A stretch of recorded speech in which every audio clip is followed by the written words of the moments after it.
অর্থনৈতিক প্রতিষ্ঠানসমূহ আইএফসি এর পূর্ণরূপ কি? International finance corporation.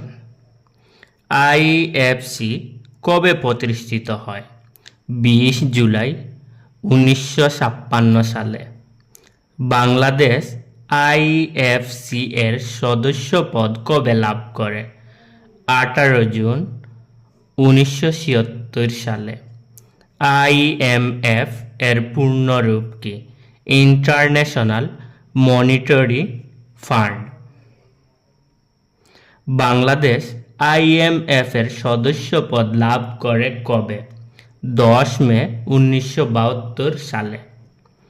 এশীয় উন্নয়ন ব্যাংকের সদর দপ্তর কোথায়? Manila, Philippine. ইসলামী উন্নয়ন ব্যাংক কবে প্রতিষ্ঠিত হয়? 1975 সালে।